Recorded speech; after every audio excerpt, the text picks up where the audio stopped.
Bom, estou vendo aqui, aparentemente estamos online. Boa noite a todos e a todas. Hoje, mais uma roda de conversa do PCV. Daqui a pouco apresento o tema do nosso convidado para bater um papo aqui com vocês. Hoje uma conversa bastante difícil, mas uma conversa necessária para fazer. E semana passada uma conversa difícil também sobre a Colômbia. E essa semana conversaremos sobre acontecimentos recentes na Palestina. Tá? Mas antes de apresentar, vou dar alguns informes, já é prático, né? Vocês já estão acostumados. Vou pedir para que vocês deem um retorno aí sobre o som e o áudio, se está legal, tá bom? Fiquem à vontade para fazer perguntas durante as falas dos convidados, comentários, críticas, escrevam aí, a gente bota aqui na tela para eles responderem, comentarem, tá bom? Vou dar alguns informes antes da gente entrar propriamente no tema da conversa de hoje. Enquanto isso, para que você compartilhe essa live, para que ela chegue no maior número de pessoas possível, tá? Nós estamos ao vivo a partir da fanpage do CCV, o Centro Cultural Esperança Vermelha. Você pode curtir a nossa fanpage para receber notificação sempre que a gente ao vivo. Toda terça-feira, a partir das 19 horas, tem roda. Tenha vontade para nos acompanhar por aqui. Ok? Hoje um dia com muito acontecimento, né? Um dia o Ernesto Araújo, ex-ministro das Relações Exteriores, esteve na CPI, que é o grande feriado do momento, né? Todo mundo deixou de assistir Netflix para acompanhar os depoimentos da CPI. Hoje em dia a gente consegue acompanhar ao vivo. E o Ernesto que esteve lá e participou de algumas respostas, tentou, de certa forma, blindar o presidente da República. Como sempre, tem sempre alguém querendo tirar uma casquinha, né? Hoje foi o dia da Cátia Abreu, fez um comentário sobre ele ser a bússola que levou o país para a situação onde a gente se encontra hoje. Mas tem mais coisas acontecendo, né? O Bolsonaro deu uma declaração classificando os idiotas que ainda estão em casa, mais uma vez trabalhando, operando, mobilizando e organizando o país contra o isolamento social, ou seja, a favor do vírus. A gente lamenta muito que esteja acontecendo e a gente tenta trabalhar aqui dentro das nossas possibilidades para conscientizar as pessoas sobre a importância do isolamento social, ao menos para quem pode fazer, porque o isolamento social acaba sendo um privilégio, uma vez que o governo não garante um auxílio que estenda o isolamento social para um número maior de pessoas, de trabalhadores. Né? Hoje também um comentário do Lula no Twitter, ele afirma que Jair Bolsonaro quer vender a Eletrobras a preço de banana. Comentário que passou meio batido, não teve destaque em nenhum lugar, mas uma questão menos importante. Né? Ao que comenta, o Lira está articulando essa discussão. Bom, queria dar um informe aqui rápido. Nós vamos começar a partir de quarta-feira dessa semana, 19 horas, o curso de Relações Étnicas Raciais e Memória, com a professora Anselma Salles. A primeira aula vai tratar de da Conceição Evaristo, da memória. Depois a gente vai discutir Ana Maria Gonçalves, Cristina da Silva, Grada Quilomba, autoras consagradas. Você pode entrar no site do CCV, que a Paulina vai colocar aqui embaixo. Aqui. Opa. ccv.org.br, entra lá, confere a nossa grade de curso. Terminamos há pouco tempo um curso de literatura palestina e uma convidada hoje foi professora desse curso. Acabou recentemente.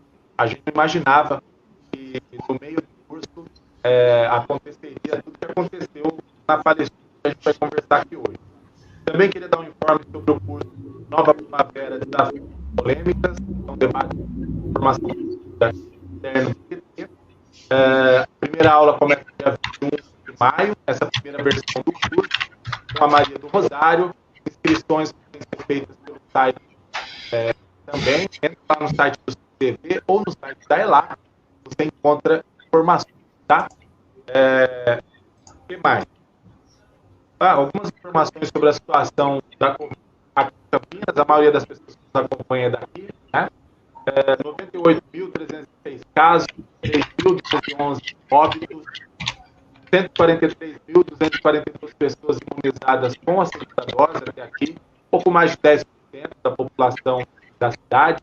uma taxa de ocupação média de 81,9%, mas quando a gente fala de taxa de ocupação média, a gente precisa sempre lembrar que o SUS está com 99% de ocupação e a rede privada 70% de ocupação. O SUS tem 99% porque tem 2 vagas específicas. Adriano, oi. O áudio, ele está picotando bastante. A gente está conversando aqui no chat. Ah, tá. Vou pegar um fone aqui. Espera só um minutinho. Só um minutinho, gente. Vou pegar um fone aqui. Espera aí. Só um minuto.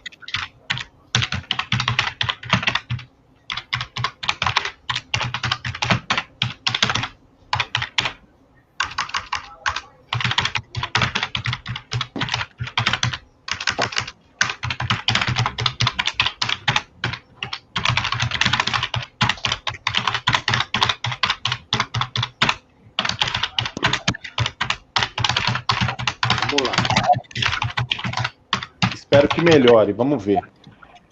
Talvez melhore. Parece que sim. Melhorou. Tá, vamos ver. Então, seguindo aqui, né? Internados são 335 em enfermaria, 294 em UTI. Na verdade, 100% de ocupação no SUS, porque só tem vaga para gestante, são vagas exclusivas. 4 pessoas na fila, nesse momento, na cidade de Campinas, a gente chegou a 200, então baixou bastante, mas ainda tem gente na fila, né, esperando leito, o que é um absurdo, porque o isolamento social quase cessou, né? Hoje tem uma notícia aí nos jornalões do país, dizendo que baixamos para quase 30%, né? Nesse momento do ano passado, a gente atingiu 70%, né? A situação é bastante crítica, estamos chegando, a gente se aproxima da fase mais fria, do inverno, e nós temos aí uma terceira onda, uma provável e possível terceira onda batendo na porta. 18 óbitos nas últimas 24 horas, a pessoa mais nova com 38 anos, importante ressaltar isso, tem vítimas mais jovens, né? Isso está se tornando uma coisa comum, e é importante a gente ter isso em mente, tá? É isso. Bom, nós vamos começar aqui então. Quem chegou agora, nós vamos anunciar agora nossos convidados, nosso tema, vamos começar a nossa conversa aqui hoje. O tema é Israel ataca palestinos. Vamos conversar um pouco, tentar entender o que está acontecendo e como a gente pode prestar solidariedade aos nossos irmãos, nossos companheiros, nossas companheiras que estão nesse momento sob ataque, né? O CCV tem compromisso com a causa palestina, e isso ficou muito expresso quando a gente organizou o curso de literatura palestina, não foi por acaso, e agora essa roda aqui, a gente já previa fazer uma roda para discutir esse tema, mas a gente não esperava que fosse nessas circunstâncias atuais, né? Bom, tema Israel ataca palestinos, tenho aqui 2 convidados, o Lejen Mirhan, sociólogo, professor universitário aposentado, escritor, autor de 15 livros, é também pesquisador e ensaísta. É comentarista internacional da TVT, da TV 247, da TV DCM, dos canais Outro Lado da Notícia, Iaras e Pagus, Rogério Matucci, Contraponto, Democracia no Ar, Conexões, todos por streaming no YouTube. Ele divulga seu e-mail também, Legenda? Pode divulgar, claro. Pode? Tá bom. Então, o contato aí com o Legend, o e-mail é legendemgxc@uol.com.br. Eu vou mandar para a Paula coloca seu e-mail no ar aqui na hora que você estiver falando, senão não vão saber escrever. E a minha outra convidada é a Jan Sadiq Adi, graduada em Psicologia pela Universidade Federal do Mato Grosso do Sul, mestre em Educação também pela mesma universidade, doutora em Psicologia Social, doutoranda em Psicologia Social pela USP, membro do Gracias, Grupo de Antropologia em Contextos Islâmicos e Árabes, e também diretora da FEPAL, a Federação Árabe-Palestina do Brasil, tá? É com essas 2 pessoas queridas que eu vou bater um papo hoje sobre os ataques de Israel contra o povo palestino, tá bom? Então, vamos começar aqui primeiro com a Jan. Boa noite, a Jan, fique à vontade para fazer a sua fala. Seja bem-vinda aqui na roda, você que já esteve com a gente num curso, né? E hoje está com a gente na nossa roda de conversa. Boa noite, Ajan.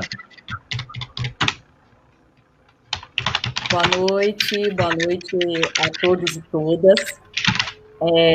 Primeiro, eu gostaria de agradecer o convite, tá? Do CCV, em nome do Adriano e em nome da Anselma Salles também, né, grandes companheiros aí com a gente. E é uma honra também estar aqui junto com o professor Legene. Bom, gente, a internet aqui ela está oscilando bastante. Primeiramente, eu espero que a gente consiga dar continuidade, tá? Bom,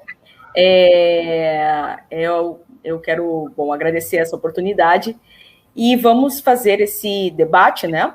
Eu sou, como o Adriano falou, eu sou psicóloga, psicóloga social, mestre em educação e doutoranda em psicologia social pela USP de Ribeirão Preto, no atual momento, né?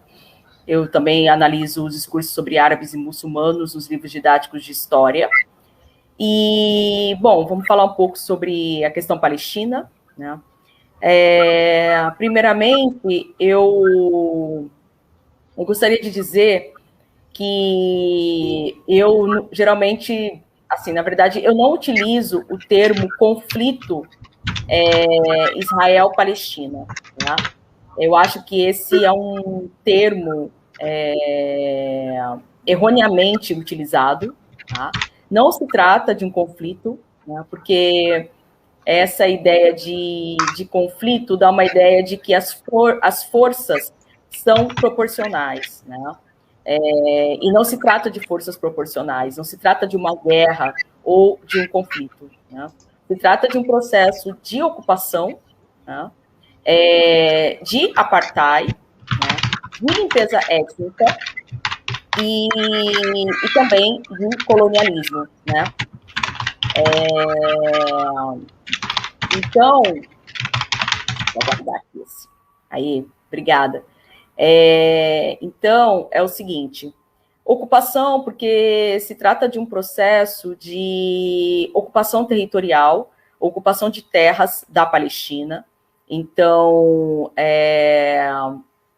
mesmo com a resolução que recomendava a partilha da Palestina histórica em 1948, né? Na verdade, essa resolução de recomendação foi em 1947, mas Israel, né, fundou o Estado de Israel na Palestina histórica em 1948, e então se trata de um processo de ocupação, porque as terras dos palestinos ou da Palestina foram apropriadas por israelenses. Esse é o primeiro passo.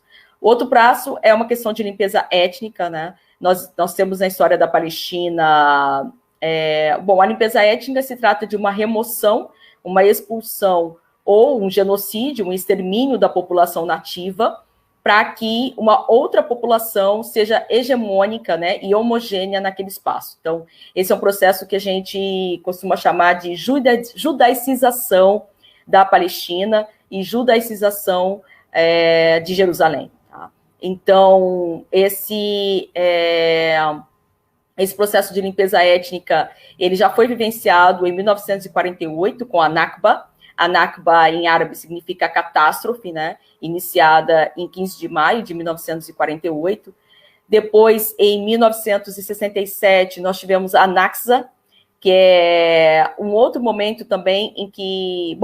na Nakba, uma média de 800 mil palestinos foram expulsos, né, de suas casas, de suas terras, né? Também milhares que resistiram em ficar na terra foram mortos, e uma média de 400 aldeias foram destruídas, né? Aldeias que não têm mais nenhum vestígio arqueológico, para que ali não fosse identificado que havia uma população anterior a Israel, né? Porque o Israel usa muito o slogan de uma terra sem povo para um povo sem terra, né? A ideia de que nesses lugares não existia ninguém antes de Israel chegar em 1948, né? Então, na verdade, essas pessoas foram expulsas.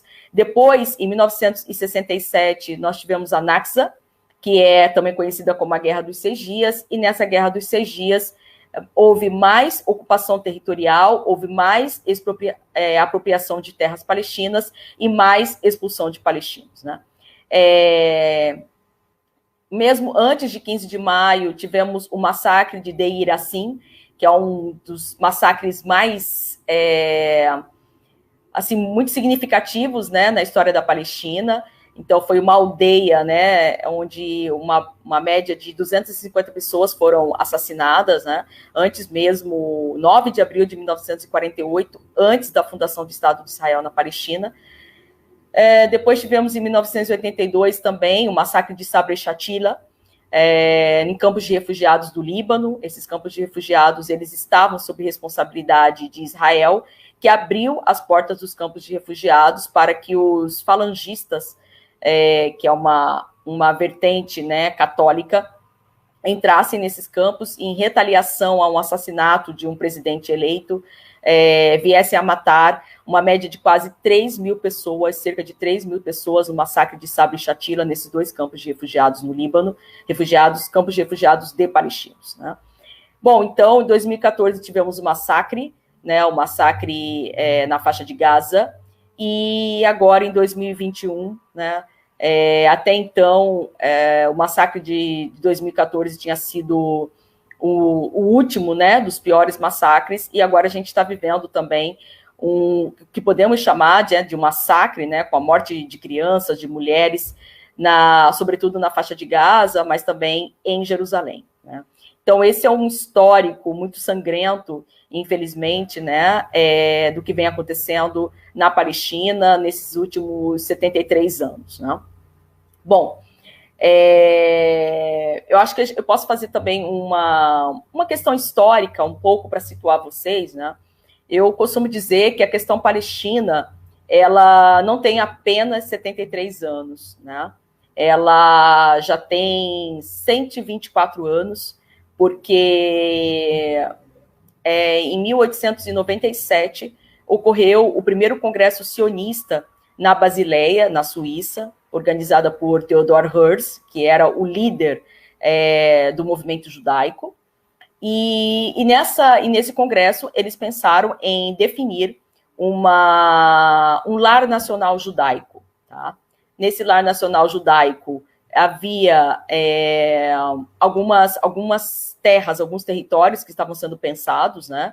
Eles pensaram na Patagônia, na Argentina, pensaram em Uganda e Madagascar, na África, e pensaram também na Palestina, no Oriente Médio, né? Então, em 1897, a Palestina já foi definida por esse Congresso sionista e seus participantes como o lar nacional judaico, tá? Então, onde tudo começou, digamos assim, em 1897. Bom, isso foi um movimento totalmente político, né? O sionismo é um movimento político para encontrar, né, em busca desse lar nacional judaico, tá? Então, não é um movimento com implicações religiosas, necessariamente, né? Na verdade, a gente reconhece que há uma instrumentalização da religião, uma instrumentalização da Bíblia, que legitima, né, a presença de Israel a partir de uma interpretação bíblica para a sua presença na Palestina histórica, né? Bom, então, mas a gente salienta que o sionismo é um movimento político que faz uma instrumentalização da religião e do discurso bíblico, né?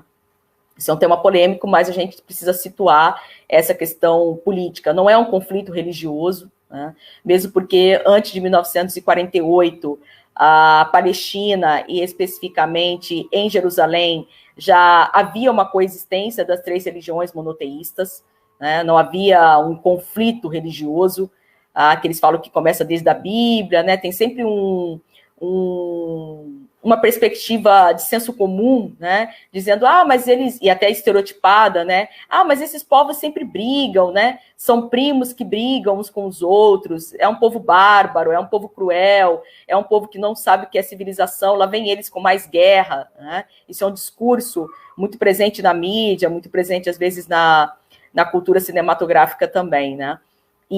Mas a gente situa exatamente a ocupação, que as pessoas, no senso comum, colocam o conflito Palestina e Israel, em 1948, ou seja, há exatos 73 anos, quando Israel funda o Estado de Israel na Palestina. Né?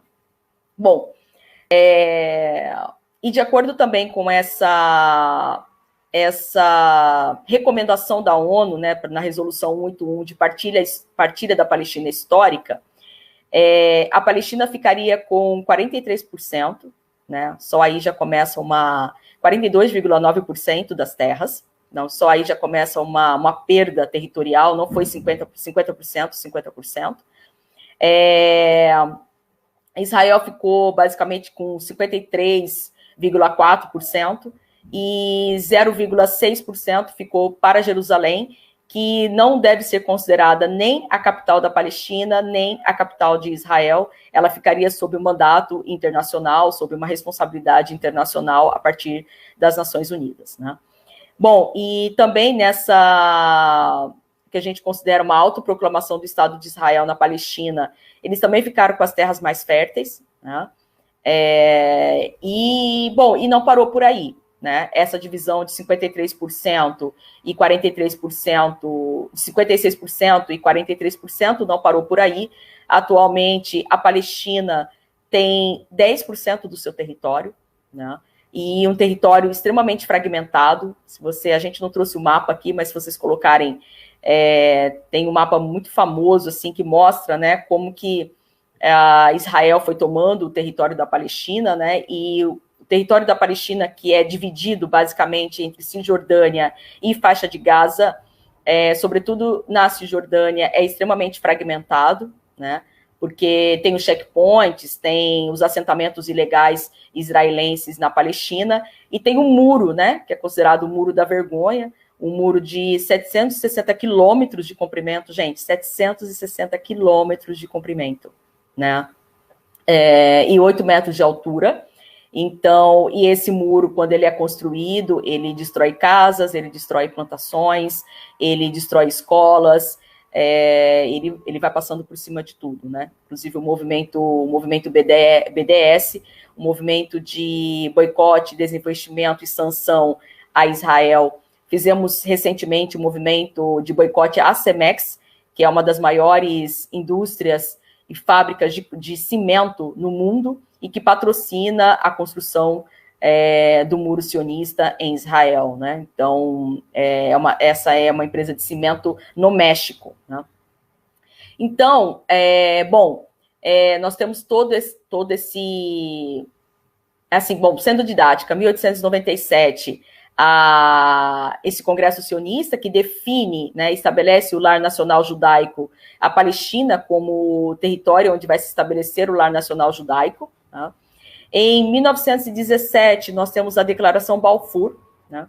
Nessa Declaração Balfour, o Arthur Balfour, que era secretário das Relações Exteriores no Reino Unido, ele escreve uma carta a Rothschild, né, que era o líder da comunidade judaica no Reino Unido, e James Balfour escreve para o Arthur Rothschild, e eles estabelecem a Declaração Balfour, onde o Reino Unido, né, a Grã-Bretanha, né, o Reino Unido, eles apoiam o Lar Nacional Judaico na Palestina, né? Nessa carta, o Balfour, ele estabelece que terá o apoio do Reino Unido para o estabelecimento do Lar Nacional Judaico na Palestina.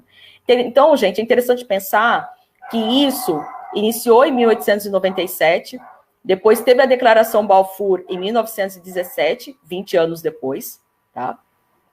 Em 1922, logo após a Primeira Guerra Mundial, a Inglaterra, né, ligada à Grã-Bretanha, Reino Unido, enfim, a Inglaterra, ela estabelece um mandato, né, na verdade, o mandato britânico sobre a Palestina, tá? Então, e lembrem que há 5 anos atrás já tinha uma declaração Balfour dizendo que eles vão apoiar o estabelecimento do Lar Nacional Judaico na Palestina.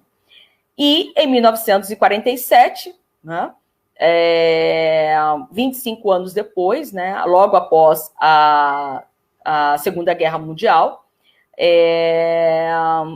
vem a resolução da ONU e, consequentemente, a fundação do Estado de Israel, né? Então, assim, é interessante pensar, porque, às vezes, quando a gente pensa assim, 1948, a gente faz o link direto com a Segunda Guerra Mundial, né? E um lar para os judeus, né, que foram, enfim, sofreram a questão do Holocausto, a questão do regime nazista, né? Mas, na verdade, o movimento sionista, ele já pensava isso desde 1897, né? E não a partir de 1945, como uma forma de redimir os judeus, os eurojudeus, né? Porque os judeus eles estavam basicamente concentrados na Europa, sobretudo, não era só redimir do Holocausto, né? Redimir do nazismo, né? Mas isso já estava sendo pensado há um bom tempo atrás, né? Bom, e esse processo de ocupação, ele está cada vez mais presente, né? A ocupação territorial da Palestina, ela se dá intensamente, né? É interessante como que assim, vem um soldado numa terra palestina, ele implanta uma barraca, né? Depois de um tempo, talvez de algumas semanas ou de algum mês, de uns meses, eles começam a construir um assentamento ilegal, né? A Palestina não tem forças armadas, né? Não tem exército, não tem marinha, não tem aeronáutica, né? Tem uma equipe policial também que que sucumbe, né? Tem um acordo, os acordos de Oslo estabeleceram uma ideia de acordo de segurança, mas não consegue fazer o enfrentamento à construção desses assentamentos ilegais, né, com os colonos judeus na Palestina. Então, e quem resiste acaba sofrendo uma grande repressão, né? Acabam sendo presos, acabam sendo, enfim, sofrem torturas e tudo mais, quando resistem a essa construção de assentamentos ilegais na Cisjordânia, especificamente, né? Porque Israel não entra na faixa de Gaza, né, comandada politicamente por Hamas, mas também existe todo um bloqueio israelense à faixa de Gaza, né? Agora, com esses bombardeios atuais, Israel bloqueia a entrada de materiais de construção, né? Bloqueia a entrada de medicamentos, bloqueia a entrada até de temperos, até de brinquedos, enfim, bloqueia tudo que for possível, né? Eu me lembro, só fazendo um gancho, eu me lembro que o meu irmão, que mora na Cisjordânia, que eu sou filha de palestinos, né, mas não falei isso, mas sou filha de palestinos, né, mas ele, uma vez ele pediu um produto para mim, e eu falei para ele, não, eu vou comprar pela internet para você, né, eu vou pedir aqui pela internet. Ele falou, como assim?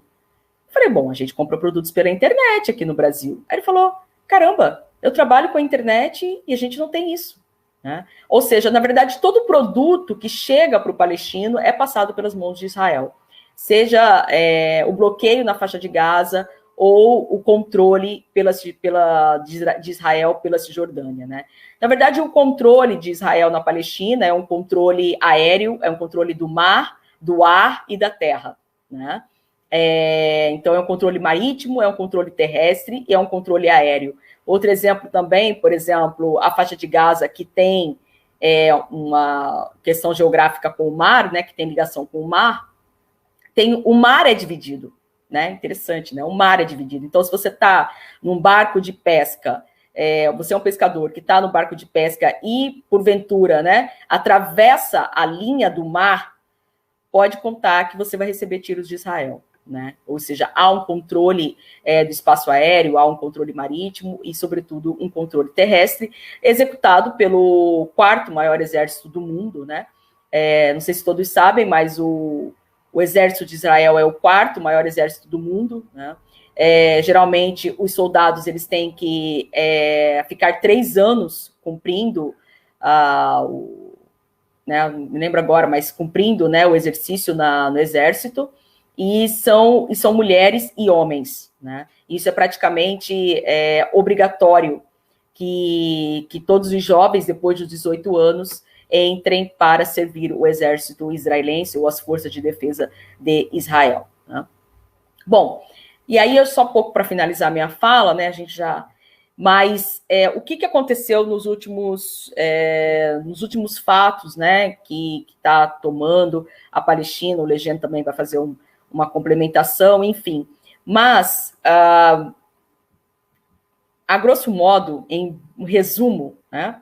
O que aconteceu? O bairro de Sheikh Jarrah é um bairro palestino em Jerusalém Oriental, né? Alguns não gostam muito que a gente use esse termo, porque a gente divide Jerusalém, né? Jerusalém Oriental e Jerusalém Ocidental. A Jerusalém Oriental, sim, supostamente, seria dos palestinos, a Jerusalém Ocidental seria dos israelenses, né? Dos judeus, e...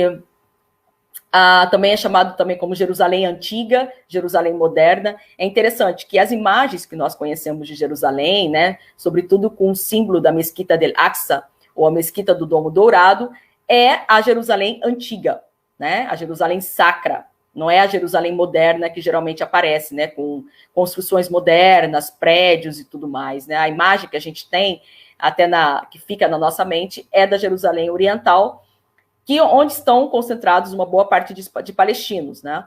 Palestinos que foram expulsos de suas terras em 1948 e estão em Jerusalém. Bom, o bairro de Sheikh Jarrah tem uma média de 2.800 palestinos, tá? E no início do mês de maio, as forças de defesa de Israel chegaram com violência, expulsando, né? Tanto as forças de defesa quanto os colonos, expulsando esses palestinos das suas casas, né? É interessante, né? As nossas lutas, elas não estão distantes, né? Existem o processo de colonialismo, o processo de ocupação da Palestina é semelhante também com o que acontece aqui no Brasil, enfim, há trocas, né? Trocas de informações, trocas políticas, enfim, desde como os policiais chegam nas periferias cariocas e como os soldados israelenses abordam as casas palestinas, tem muita proximidade nas lutas, né? Bom, mas essa questão dessa expulsão de 550 palestinos de suas casas do bairro de Sheikh Jarrah, claro, trouxe uma resistência, né? Acho que assim, nós aqui que somos militantes, né? Imagina alguém chegar na tua casa, te violentar para que você saia da sua casa alegando que a casa é deles, né? Claro que vai haver um processo de resistência para que você não deixe a sua casa. Inclusive, é uma espécie de grilagem, né? Os judeus israelenses, enfim, eles chegam com um documento envelhecido, né? Manipulado e envelhecido, dizendo que aquela terra ou aquela casa é de propriedade deles há alguns anos atrás, né? Então, é um processo de grilagem, como também é feito aqui no Brasil, né? E essa tentativa de expulsão dos palestinos de Sheikh Jarrah aconteceu no mês de maio, né, onde está acontecendo o Ramadã. E aí, que é o mês sagrado dos muçulmanos. E juntou que os palestinos que estavam rezando, orando, em Jerusalém, eles resolveram permanecer em Jerusalém para apoiar a resistência dos palestinos que estavam tentando expulsar de suas casas. E aí começou aquele confronto em Jerusalém, né? Mesmo porque Israel ele fechou o portão de Damasco, que é o principal portão que dá acesso a Jerusalém, né?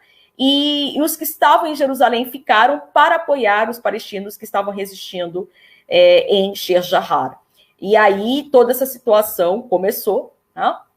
Bom, o Hamas também, como uma forma de resistência, né, a esse processo, também começou a jogar foguetes, enfim, como uma forma de atacar Israel e se defender do que Israel estava cometendo com os palestinos em Jerusalém, né? E estamos nesse massacre, né, até o momento atual. Ainda não houve uma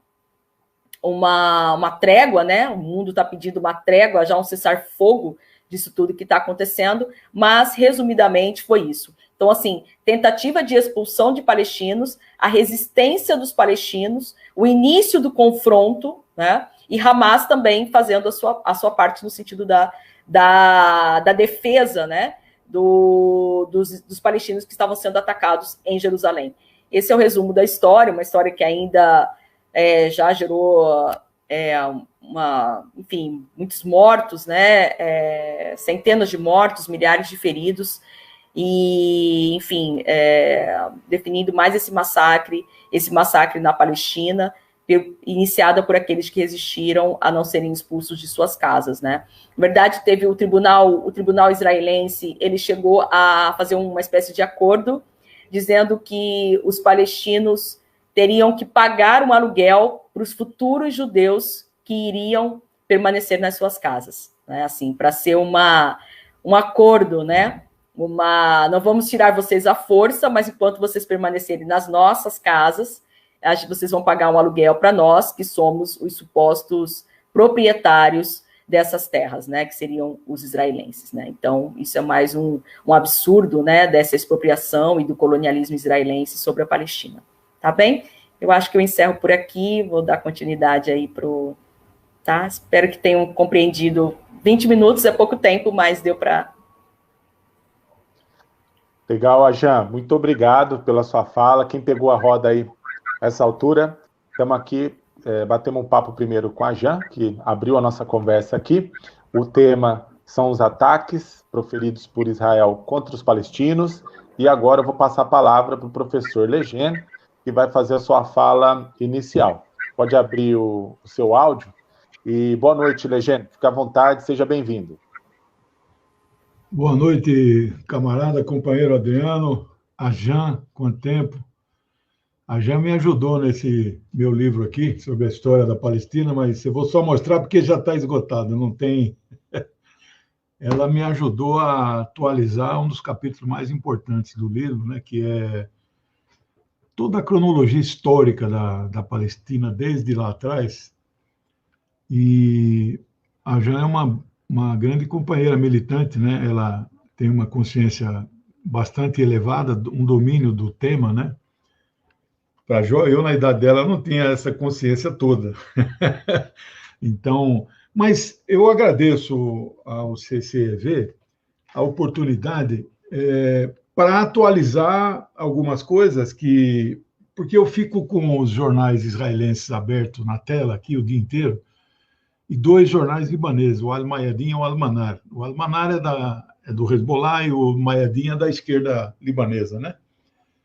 Tem influência do partido lá, né, do Partido Comunista. E os israelenses são os maiores, né? Que eu, mal falo árabe, mas a versão que eu leio deles é inglesa, não é hebraica, eu não tenho domínio quase nenhum, né?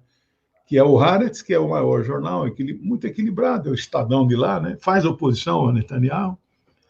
O que só tem a versão inglesa é o Times of Israel, né? E o Yediot Ahronot. Esse tem várias línguas, né? Bom, o maior livro que eu reputo, assim, que você possa estudar em maior profundidade a questão da origem do sionismo, da causa palestina, infelizmente, é o único livro de um grande filósofo francês, que é o Roger Garaudy, que foi do Partido Comunista Francês durante décadas. Ele acabou tendo divergências, não chegou a ser expulso, mas naquele maio de 68 na França, 69 ele deixou o partido e se converteu ao Islã, né? E o principal livro dele tem mais de 20, né? Quase todos traduzidos para o Brasil. O único não traduzido é Les mythes fondateurs de la politique israélienne, os mitos fundadores da política israelense. Ele publicou esse livro em 96 e em 98 ele foi condenado por antissemitismo. Eu não sei se chegou a ser preso, né? Mas ele é um livro basilar, né? Porque ele nega os mitos, as mentiras históricas, que não são históricas, né? Que os sionistas contam até bem antes de Basileia, né? Porque o sionismo ele se consolida em 1897, mas ele vem de meados do século do século XIX, e ele também no século XIX, caminhando paralelo, o que depois hoje nós chamamos de sionismo cristão, muito forte também, né? São interpretações do Novo Testamento, especialmente do o Evangelho, não é Evangelho de João, provavelmente escrito por João Batista, tem um termo aí que usa, é o fim do mundo, Apocalipse, né? Eles pegam um pedacinho ali desse Apocalipse de João, né? Não se sabe se é exatamente o João Batista, né?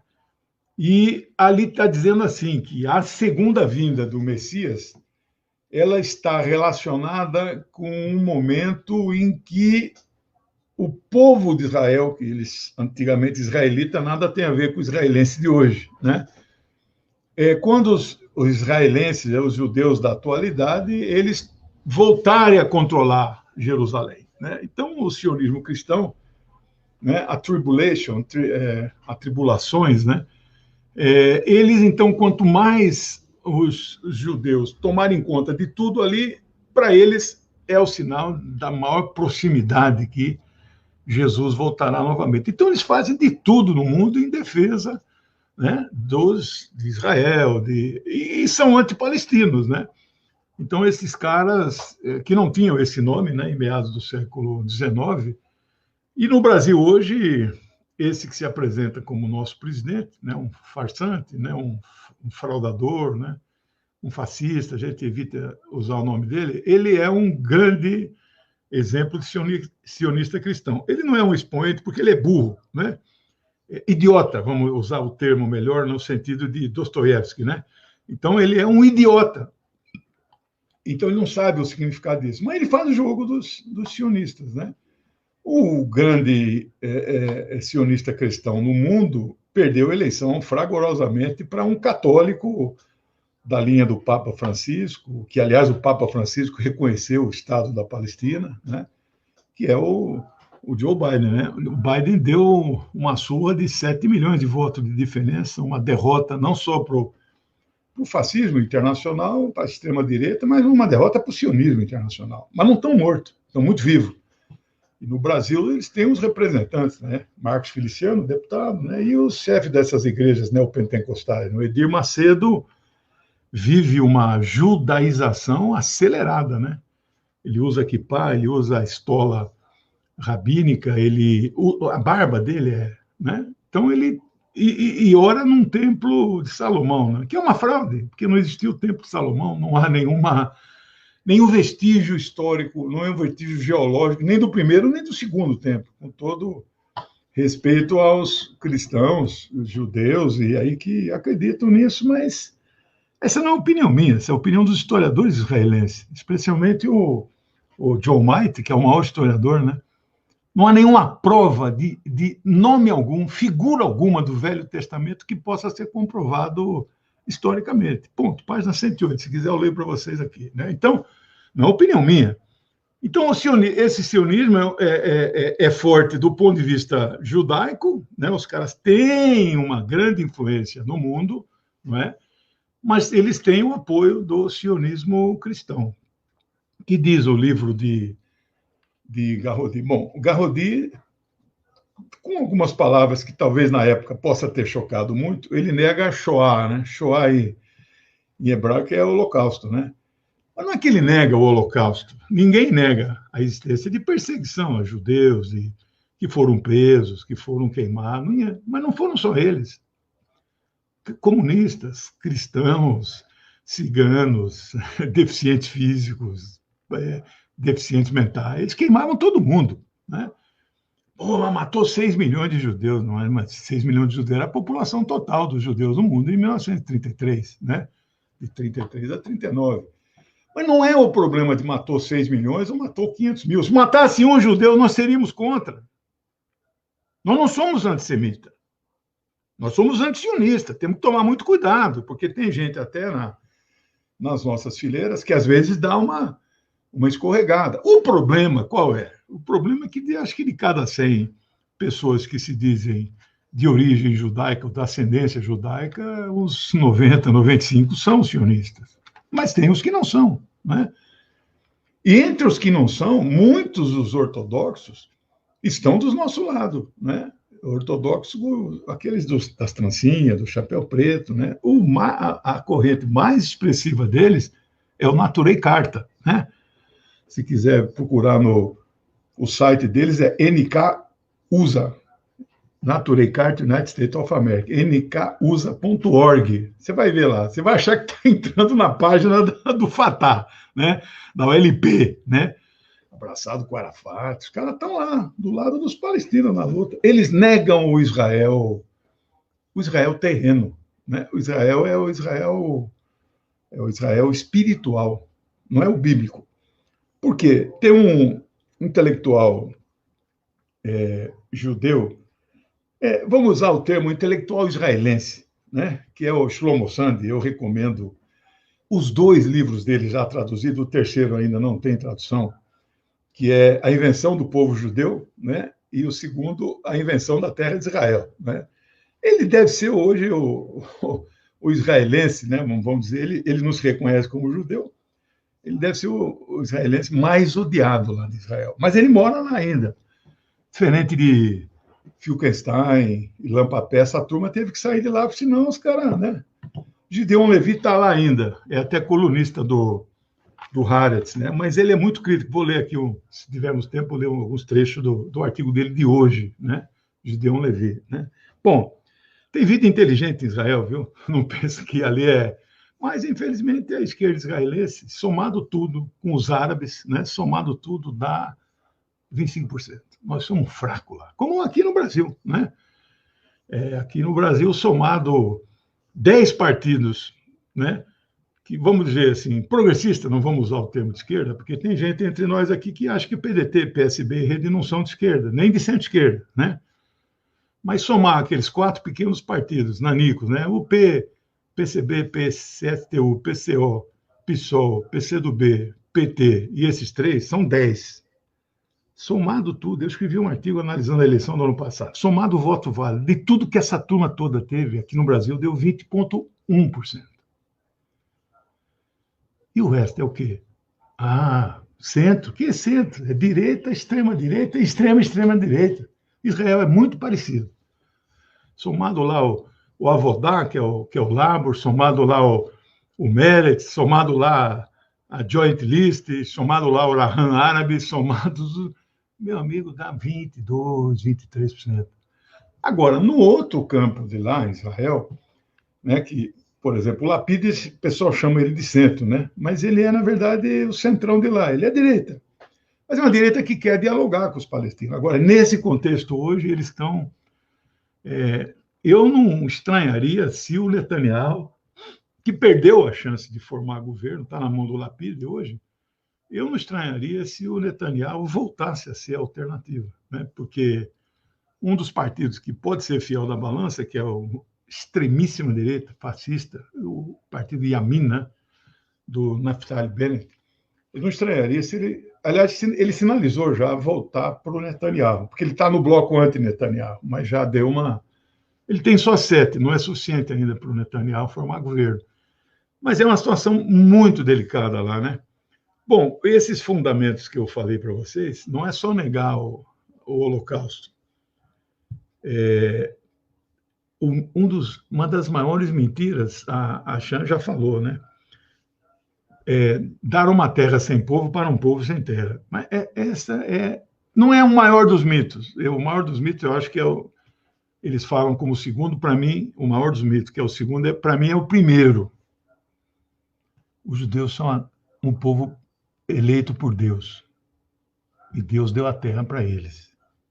Olha, eu não tenho nenhum Deus. Respeito todos, né? São uns 3 ou 4 mil catalogados, né? Eu acho que cada Deus deve, de fato, proteger aí do seu povo. Então, agora, na minha cabeça, de um ateu científico, é estranho a figura de Deus corretor de imóveis, né? Mexe com terra, eu te dou uma terra aqui, uma terra ali, né?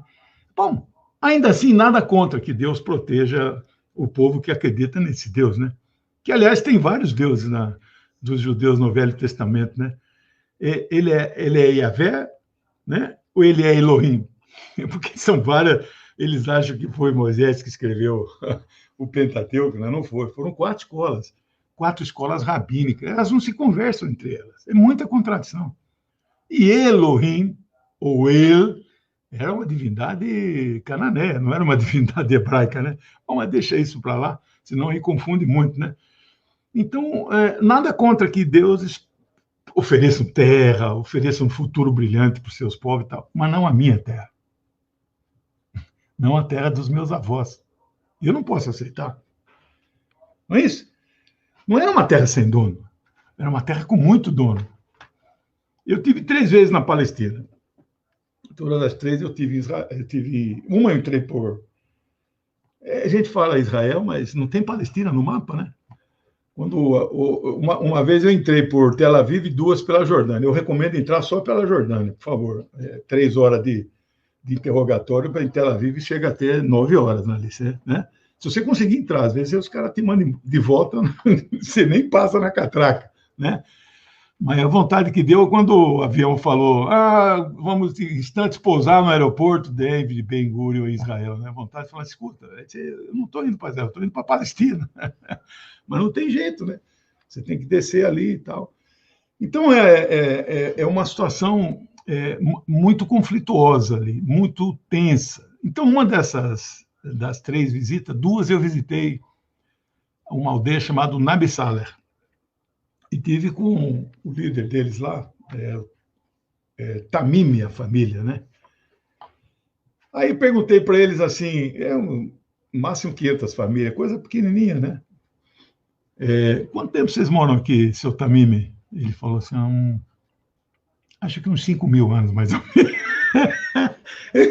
Eu vou no Brasil aqui 500 anos, não, mais ou menos uns 5.000, né? A cidade mais antiga do mundo chama-se Jericó, né? Joga no Google lá, que é o novo oráculo moderno dos tempos, né? Antes o Sócrates consultava o oráculo lá de Delfos, não sabia tudo, né? Agora é o Google, né? Pergunta lá, qual é a cidade mais antiga? Você vai ver, Jerusalém, 11.000 anos. Jerusalém não é a mais antiga. Jericó, 11.000 anos. São várias Jericós, né? São várias camadas, mas no mesmo lugar, né? E teve a Jericó Murada, né? Que não caiu, evidentemente, por causa das trombetas, como está lá aquela lenda no Velho Testamento. Bom, então eu queria atualizar vocês, eu sei que já falei muito, mas eu peguei notícias quentes aqui, em primeira mão, para dar aqui para o nosso amigo Adriano e esse trabalho bonito que vocês fazem. Eu acompanho, né? Vocês, bem antes das lives, ficarem famosas, né, Adriano? É um bom trabalho que vocês fazem, né? Então, se tiver tempo, né, hoje é o 9º dia do conflito, né? E, como disse também a Jana, nós temos que tomar cuidado com a linguagem, né? Não é um conflito palestino-israelense, é um conflito de Israel contra os palestinos. Os palestinos são oprimidos, Israel é opressor. Os palestinos é que resistem, Israel ataca. Aí eles dizem que Israel tem o direito de responder, né? O direito de defesa. Mas como defesa? Uma defesa não são 2 iguais. É um que ocupa, é a mais antiga ocupação moderna de um povo por outro, de uma potência por outra, não tem outro. O que existe são povos sem terra. A minha origem não é propriamente árabe, eu sou semita, eu sou assírio, né? Mas eu sou um assírio arabizado, né? Assírio-sírio, eu sou uma etnia dentro da Síria, né? Os judeus estão no ano 5.781, o meu povo está no ano 6.771, 1.000 anos antes. Nós somos o calendário mais antigo da Terra, né? Então, nós somos semitas, né? Então, você tem essa situação ali aquele conflito, moabitas, cananeus, amoreus, né? São muitas etnias, todas semitas. Nós não podemos ser antissemitas, porque nós somos semitas, eu não posso ser contra mim, né?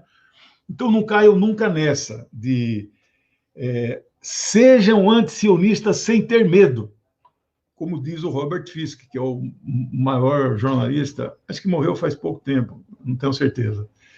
morou 30 anos lá em Beirute, não fala uma palavra em árabe, mas é o maior especialista. E um artigo dele grande, que eu publiquei num livro anterior meu, que é sobre Gaza, esse livro aqui está em catálogo ainda, se alguém tiver interesse. Isso foi o terceiro massacre. Esse atual massacre que Israel está fazendo é o 7º em 15 anos, começou em junho de 2006. Esse aqui foi o terceiro, dezembro de 2008 a janeiro de 2009. 28 dias eles mataram 4 mil palestinos. Aqui foi 250 só. 100 mulheres e crianças. Em 9 dias de conflito. E não vai parar o conflito. Agora, qualquer que seja o desfecho, eu já sei o resultado. Israel será derrotado. Está sendo derrotado. Os palestinos vencerão. E eu quero dar uns dados para vocês aqui, que eu peguei hoje. A operação dele chama Guardião dos Muros. O guardião de que muro, não sei. Né?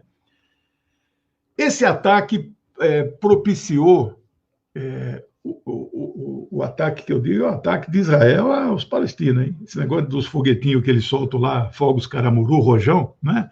Caseiro, fogos caseiros, fabricação caseira, fabricam no túnel. Né? A cratera que faz um foguetinho daquele quando cai lá nas cidades, e cai muito. Eles estão dizendo que o Iron Dome está barrando tudo, barrando nada. Né?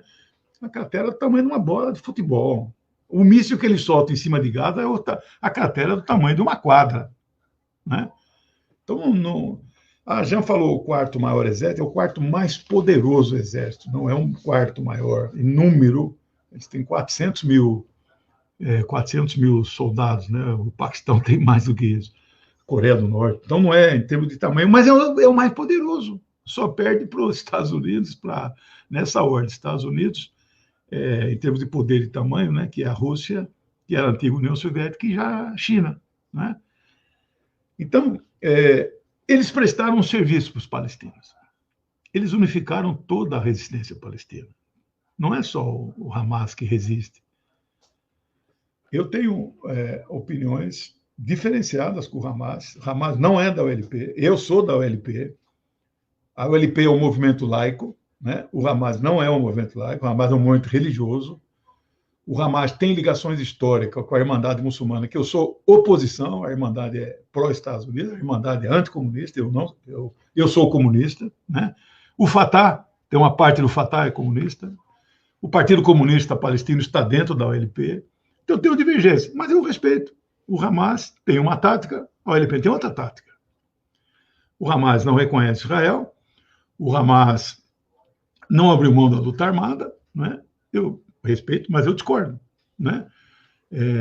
Eu acato a orientação da OLP. No seu congresso histórico de Argel, 15 de novembro de 1988, eles, depois de 48 anos de existência de Israel, que a OLP negava o tempo todo, eles decidiram reconhecer Israel. E passar a defender a solução de 2 estados, para 2 povos convivendo lado a lado. A mim, eu não gosto do termo intelectual, eu sou um pensador, um estudioso, mas eu tenho o meu lado militante.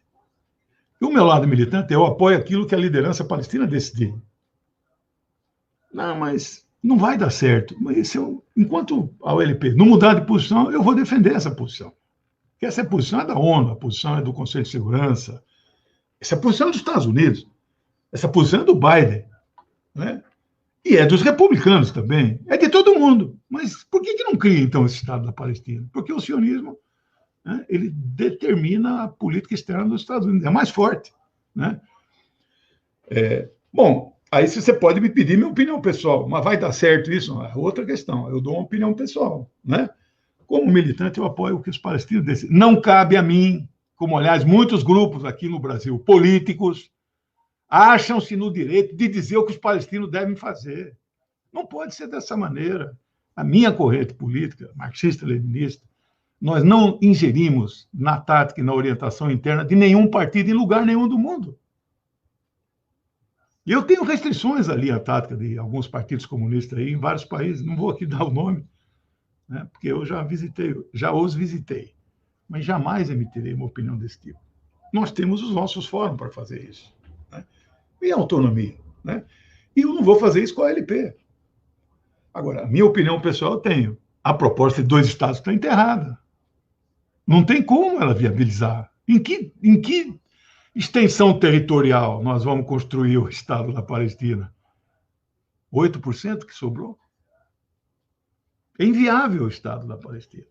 Mas enquanto a OLP não mudar de posição, eu não mudarei. Bom, sabe quantos foguetes foram lançados em 9 dias? 3.200. Não são mísseis. Foguetes é uma coisa, míssil é inteligente. Foguete solta, ele não sabe onde cai. Mas cai. Porque ele não fica no espaço faz tempo, né, o tempo todo. Acaba o combustível, mas uma parte está sendo abatido de fato, mas não no índice de 90%, como eles dizem. 60%, 70%. A estimativa é que mil foguetes caíram em solo. Mas aí eles caem em solo descampado, terreno baldio. Mas, meu amigo, Tel Aviv, capital do país, perto de Gaza, ali tudo é perto, né? Nunca teve chuva de mísseis na cidade, na capital do país.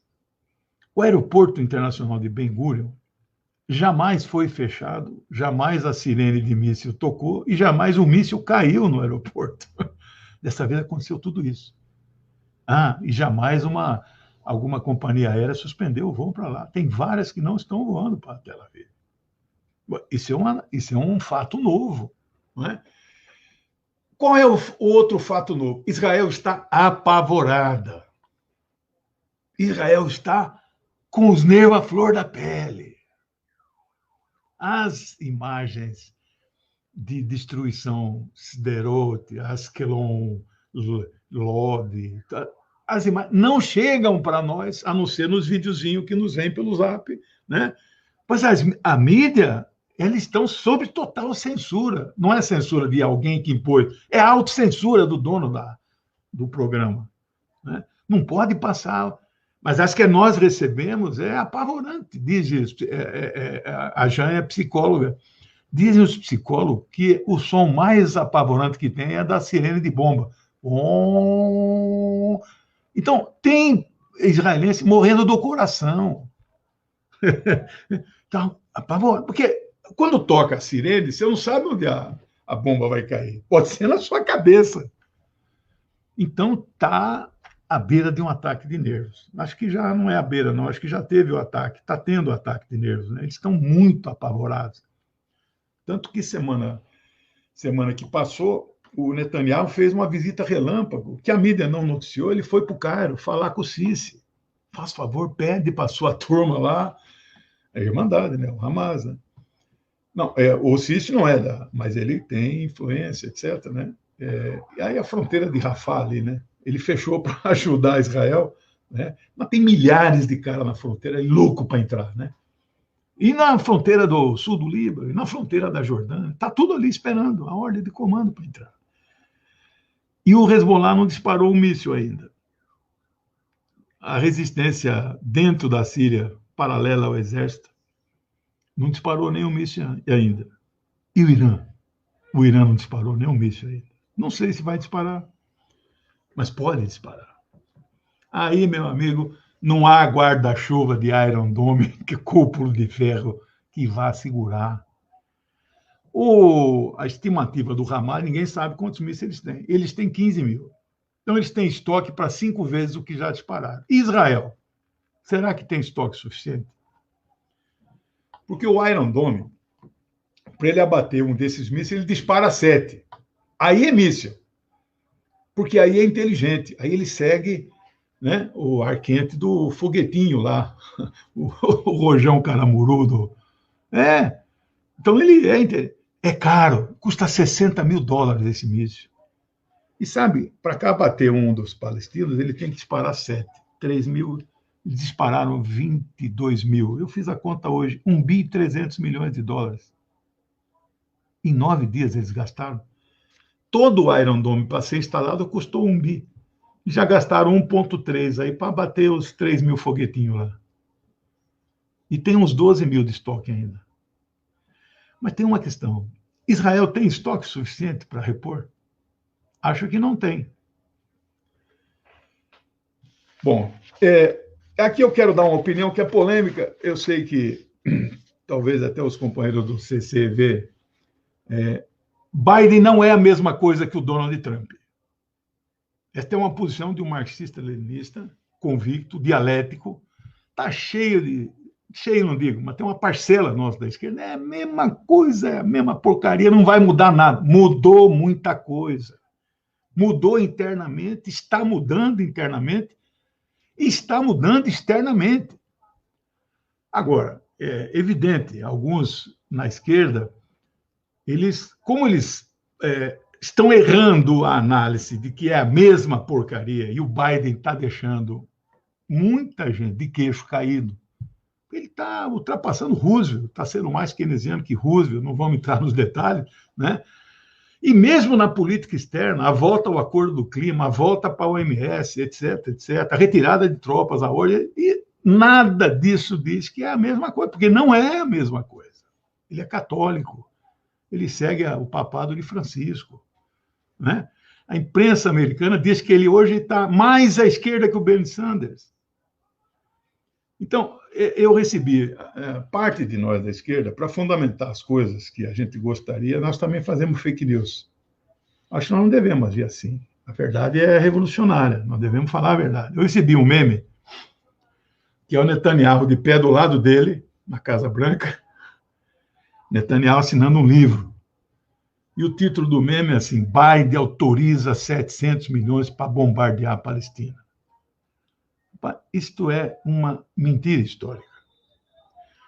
É verdade, esse valor, 730, é verdadeiro. Ele foi solicitado à Câmara dos Deputados, não foi pelo presidente, foi aprovado pela Câmara e o pedido entrou dia 5 de maio. Aliás, uma data muito estranha, 2 dias antes de fecharem Al-Aqsa, que foi, depois de Sheikh Jarrah, Al-Aqsa foi também o estopim, né? No dia que quebra o jejum, que eles encerram aquele mês de jejum, que faz festa, que o muçulmano vai orar na sua mesquita, o Netanyahu fecha. 2 dias antes ele pediu 735 milhões de dólares para comprar munição de precisão. Né? Não, mas a mentira não é esse o problema. A mentira é que o Netanyahu não visitou a Casa Branca. O Netanyahu não arredou o pé de Tel Aviv para ir clandestino pedir, por favor, para o Sisi ajudar a parar os mísseis. Então não dá para trabalhar com mentiras, né? Bom, agora tem que ter verdade. Ontem o Biden deu 3 telefonemas para o Netanyahu e um para o Mahmoud Abbas. Os 3 telefonemas que ele deu para o... Isso não sou eu que estou dizendo, isso aqui é o jornal de Israel que está aberto aqui. Ele exigiu que o Netanyahu peça um cessar-fogo unilateral. E vai acontecer. Agora, se aconteceu um cessar-fogo negociado, também é derrota de Israel. Mas é possível que até quinta o cessar-fogo seja unilateral. Eu não sei se ele pediu ou se ele exigiu. Porque mesmo ele exigindo, há um debate entre intelectuais dos Estados Unidos. Se um dia vocês quiserem ler, esses autores aqui são os melhores que estudam o lobby judaico nos Estados Unidos, né? Meir Schmeier e o Stephen Walt, né? Quem é que manda na política externa de quem? Estados Unidos manda em Israel ou Israel manda nos Estados Unidos? Eu acho que Israel manda nos Estados Unidos. Então não dá para dizer assim que Netanyahu ligou e exigiu o cessar-fogo. Eu ainda digo assim, talvez ele pediu. Por favor, faça isso. Você está me complicando. Sabe por que está complicando? Olha aqui o que diz o Alan Pincus, é um dos colunistas mais importantes do Haaretz. Biden desperdiça o seu tempo na Palestina e Israel e isto não o está deixando feliz. O cara tem 120 dias de governo, tem que cuidar de um monte de coisa, aí vem isso aí, né? Ele falou com o Bibi 3 vezes. O autor aqui diz que ele exigiu que Bibi pedisse o cessar-fogo. Eu acho que ele não usou esse termo. Há uma pressão que o Biden recebe dos democratas nos Estados Unidos e da comunidade internacional. E os bastidores da diplomacia dizem que é um momento de ponto de inflexão que vai mudar e não dá mais para a relação Israel-Estados Unidos ser da forma como foi até hoje. mais do que isso, Israel passa a ser para os Estados Unidos um peso que eles jamais sentiram até hoje, mas é um peso que não é um peso econômico dos 3 bi por ano a fundo perdido, que é o Congresso que aprova isso. É um peso moral. É um peso de quem tem 200 crianças preso política. É um peso de quem pega a mulher pelo cabelo e arrasta. Não está dando mais. Por quê? Mesmo que a mídia corporativa controle a notícia, mas os videozinhos que a gente recebe revoltam todo mundo. Né? Quem é que não revolta uma criança sendo presa por 20 policiais? De olhos vendados. Né? Bom, é preciso também dar uma opinião aqui, né, de um outro colunista muito importante do Haaretz, né, que é o Aluf Ben, aspas a frase que eu vou ler para vocês. Esta é a operação contra Gaza mais fracassada e inútil em toda a história de Israel. E ela deve acabar imediatamente e unilateralmente. Então, você veja a situação política aqui. Esta agressão é a 7ª em 15 anos, né, que Israel está vivendo. Jamais antes na história nós podemos... Mas o que está acontecendo? O que está acontecendo, que é isso que os nossos amigos que dizem que é a mesma coisa, né, o Biden vai... Olha, é uma ladainha que vai ficando cada vez mais um contorcionismo político para esses que dizem que é a mesma coisa, porque não está dando mais para dizer que é a mesma coisa. Agora, a minha posição de marxista, de dialético, marxista-leninista, viu, Adriano? Com muito orgulho, cada dia mais leninista, viu? Estou dando um curso de leninismo na 16ª aula. Eu li todos os 10 livros do Lenin, que tem a tradução aqui que já tinha lido na juventude, li tudo de novo. Rapaz, estou assim, tinindo de bala, viu? Esse velho não era brincadeira, não. Né? Então, por que isso está acontecendo com o mundo? Tem que ter uma explicação. E se o Biden for essa surpresa que já está sendo até agora, inclusive na política externa, entendam bem, não é porque ele é bonzinho, porque a função dele é lutar pela hegemonia do imperialismo estadunidense. A função dele é destruir a Rússia, é destruir a China, é conter o avanço dos povos. Essa é a função do chefe do império. Ele não é só o presidente de um país. Ele tem dupla função, ele é chefe de um império. Mas ele já não consegue mais fazer isso. Porque ele não quer? Não, ele quer. Mas ele já não consegue. E por que ele não consegue? Por causa do avanço da luta dos povos no mundo inteiro. Não estão vendo isso? Colômbia, Bolívia, Argentina. O Brasil, nós vamos ganhar no primeiro turno. Com o Lula. Isso é opinião pessoal minha. O PCdoB não tomou ainda a decisão. Mas não tenho dúvida que posição tomará. Né? Então o mundo está mudando. Mas mudando do quê para quê? Mudando de um mundo que era unipolar, dezembro de 91. Acabou a União Soviética. Mudando para onde? Para o mundo multipolar. Nem a unipolaridade acabou, porque eles são muito fortes ainda, nem a multipolaridade se consolidou. Por isso chamamos de mundo em transição. E a história mostra, em momentos de transição, o mundo fica muito quente, a terra treme. Lembra no século XVIII? Revolução Francesa, Revolução Inglesa, pouquinho francesa, americana, a inglesa foi um pouquinho antes. Já era capitalismo. Então foram revoluções que, digamos assim, trocaram classes no poder, mas não mudaram o sistema econômico. É o que está acontecendo hoje. Capitalismo em crise, se é terminal ou não, não sabemos, mas é uma crise muito maior do que a de 2008, provavelmente maior do que a de 29, né? Mas não sei se é a última.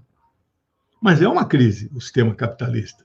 No entanto, a crise é geopolítica. Eles já não podem controlar o mundo como controlavam há um tempo atrás. A Rússia está com os 2 pés no Oriente Médio. A China meteu os 2 pés agora no acordo que ele fez com o Irã de $500 bilhão por 25 anos. Lembra que o ano passado a Venezuela, que parou de refinar combustível, A Venezuela não precisa de petróleo, porque ela tem a maior reserva, mas ela precisa de combustível, que não tem insumos, não pode importar e não tem peças de reposição. E ela está sob sanção, não pode comercializar o seu petróleo, nem o Irã pode. Estão sancionados. Sanções ilegais, mas funcionam, dificultam, arrebentam países. Aí o Irã manda 5 superpetroleiros. Lembra aquele episódio? 2 milhões não é de petróleo, gasolina refinada. E o 5º superpetroleiro, alimentos e peças para as refinarias voltarem a funcionar. Lembra disso, Adriano? Acompanhou isso ano passado? A Chan, lembra desse episódio? Virou capítulo num livro, deixa eu fazer propaganda, saiu aqui semana passada, meu novo livro, Conflitos Internacionais. É um capítulo do livro. Nós não aquilatamos o significado do envio daqueles 5 navios na quebra da hegemonia do imperialismo estadunidense. O almirante Fowler, que é o da 4ª Frota, impôs bloqueio naval à Venezuela, vocês sabem disso. O Mar do Caribe, nada pode entrar na Venezuela. E a hora que o Irã anunciou que ia mandar ajuda, solidariedade internacional revolucionária, e tem gente entre nós que torce o nariz para o Irã. Não, Irã, o Irã é um país revolucionário, anti-imperialista. Quando o Irã falou, vou mandar 5 navios, o que o almirante falou? Assim, eu vou aprender todos eles. Passou o primeiro assim, por barba, nas barbas do almirante, não sei se ele tem barba, passou o segundo, passou o terceiro, 4º, 5º, e não aconteceu nada. Por quê? Porque ele não quis? Não, ele quis. Ele anunciou, saiu no New York Times, navios serão apreendidos. Descarregou tudo, voltou, já voltou de novo. O Irã criou uma rede de supermercados na Venezuela. Mas ele não aprendeu porque não quis.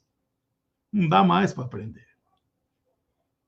A Rússia está dentro da Venezuela. O sistema S-400 de proteção antimíssil deixa o Iron Dome no chinelo. Deixa os Patriots, que guarda, entre aspas, protege, entre aspas, a Arábia Saudita. Os Patriots estão falidos, não seguram mais nada. A resistência Houthi no Iêmen, né? Os guerrilheiros Houthi, que eles falam, são xiitas. Não importa se são xiitas, se são sunitas, são guerrilheiros que lutam contra a Arábia Saudita dentro do Iêmen. Eles controlam a capital, Sana, mas não controlam o país inteiro. Soltaram um dronezinho de $10 mil. Isso foi 6 meses atrás, não sei se vocês acompanharam. O dronezinho atravessou todo o deserto da Arábia Saudita, é grande, né? 4 mil quilômetros, não foi abatido por nada. 300 bilhões de dólares de armamento americano. Patriots foram disparados e o dronezinho não parava. Caiu em cima da 2ª maior refinaria, da Aramco. Parou a produção saudita de petróleo 1 semana. Mas o Irã que deu... Isso é drone feito em casa, é caseiro, 5, 10 mil dólares.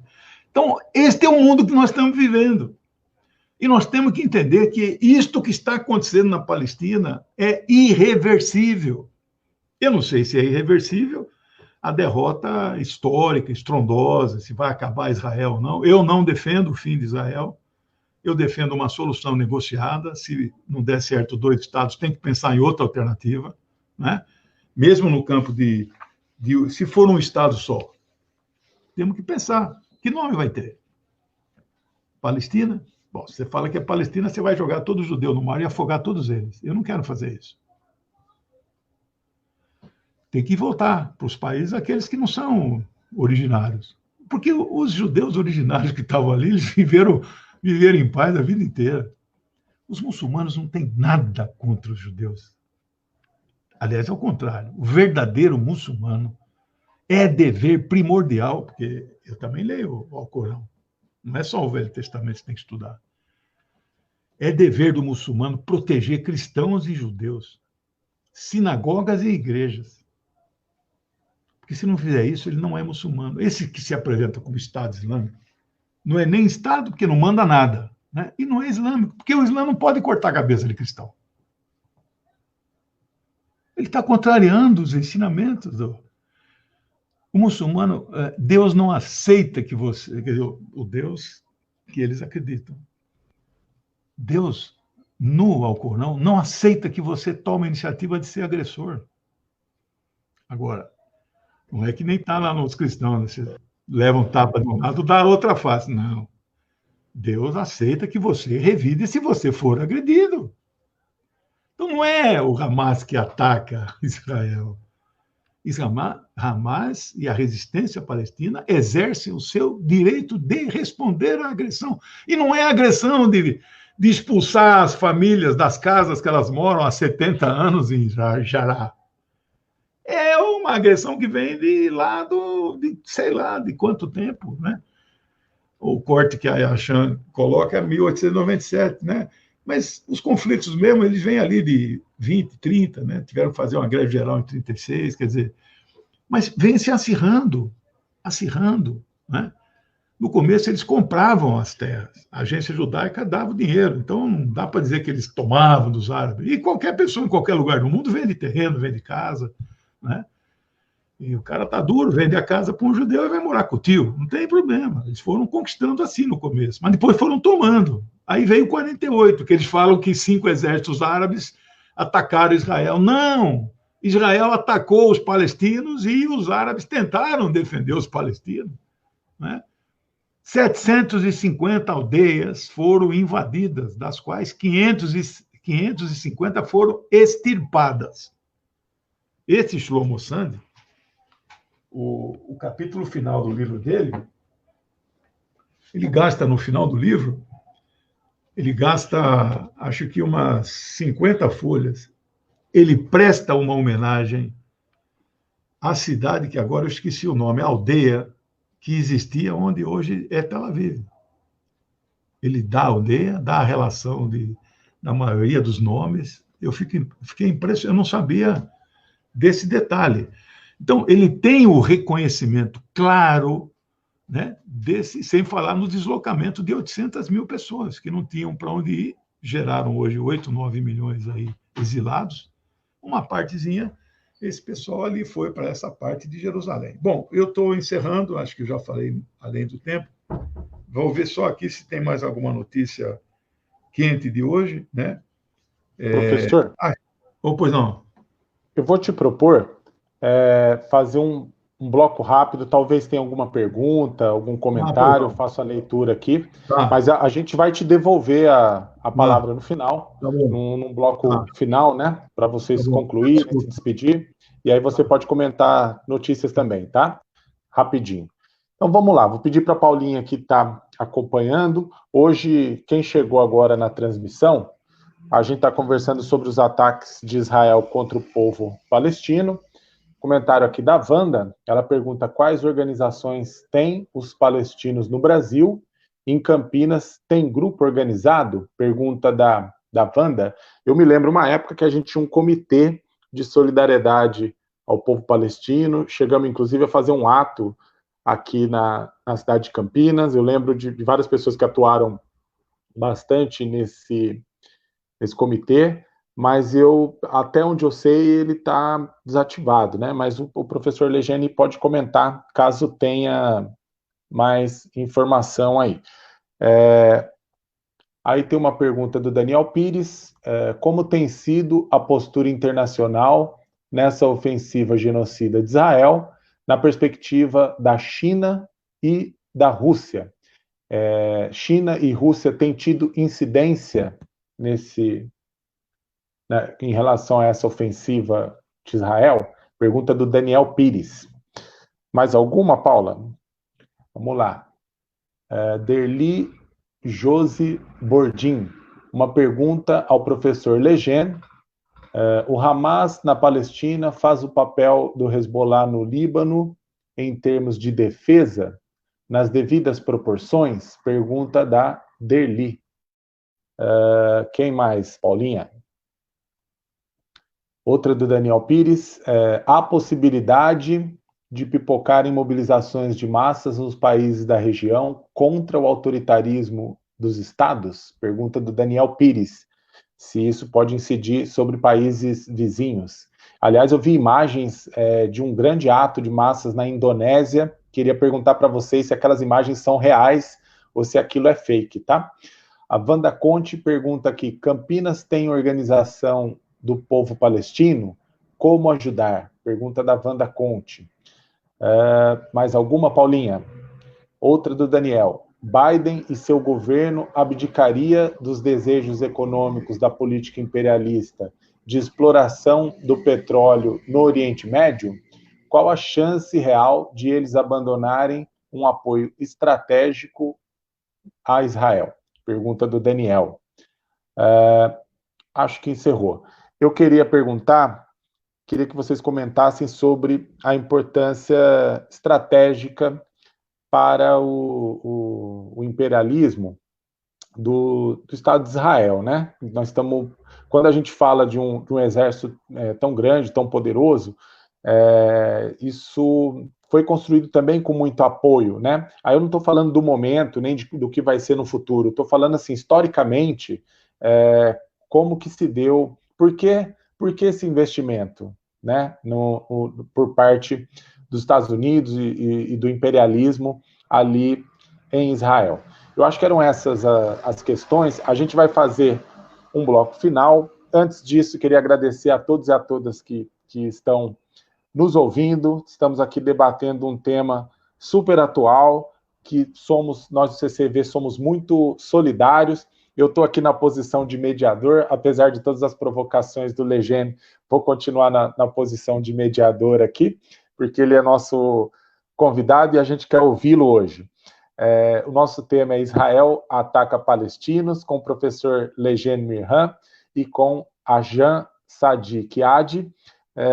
Os dois são professores, né? A Jan também deu aula aqui no nosso curso de literatura palestina, e o papo de hoje é sobre o que está acontecendo, né?